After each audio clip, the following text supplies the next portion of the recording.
Hey everyone, it's Lisa Purdy again with you today. I am hoping that by reading the Bible to you, can help kind of bring on that desire to want to keep the living word in your heart each day. Today we're in Genesis 9. So let's get started. I'm in the Amplified, Classic Amplified version. You're welcome to open up with me or just listen. And God pronounced a blessing upon Noah and his sons and said to them, "Be fruitful and multiply and fill the earth. And the fear of you and the dread and terror that of you shall be upon every beast of the land, every bird of the air, all that creeps upon the ground, and upon all the fish of the sea. They are delivered into your hand. Every moving thing that lives shall be food for you. And as I gave you the green vegetables and plants, I give you everything. But you shall not eat flesh with the life of it, which is its blood. And surely for your lifeblood I will require an accounting. From every beast I will require it. And from man, and from every man who spills another's lifeblood, I will require a reckoning. Whoever sheds man's blood, by man shall his blood be shed. For in the image of God he made man. And you, be fruitful and multiply. Bring forth abundantly on the earth and multiply on it."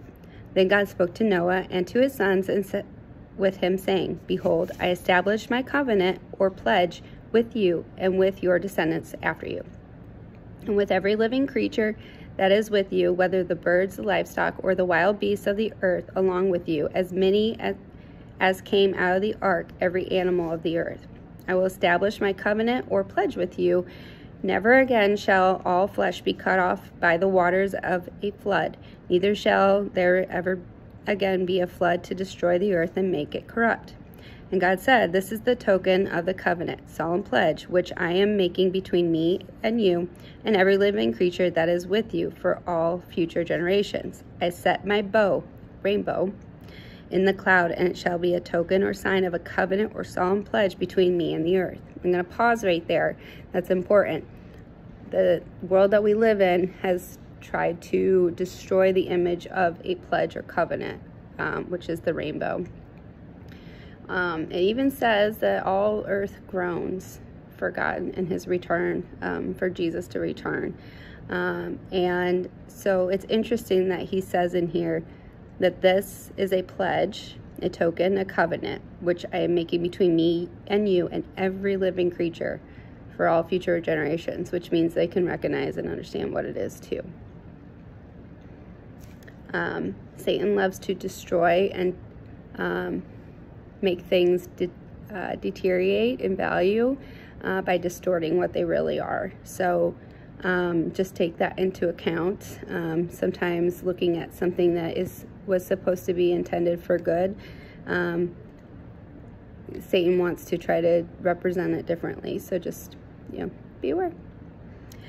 "And it shall be that when I bring clouds over the earth and the bow, rainbow, is seen in the clouds, I will earnestly remember my covenant or solemn pledge, which is between me and you and every living creature of all flesh.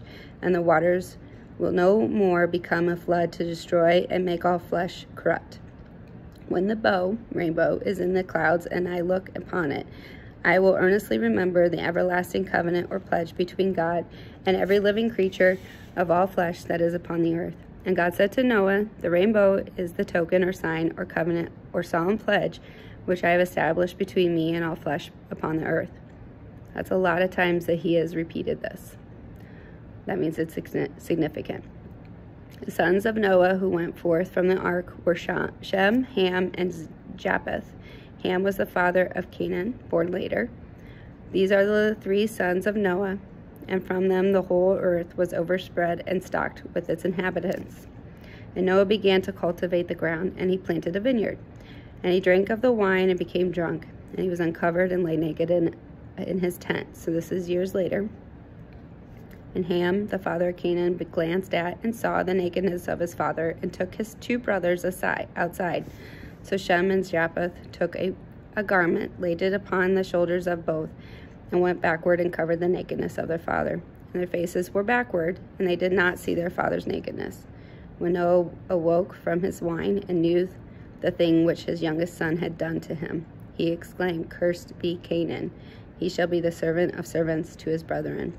He also said, "Blessed be the Lord, the God of Shem, and blessed be the Lord my God to be Shem, and let Canaan be his servant.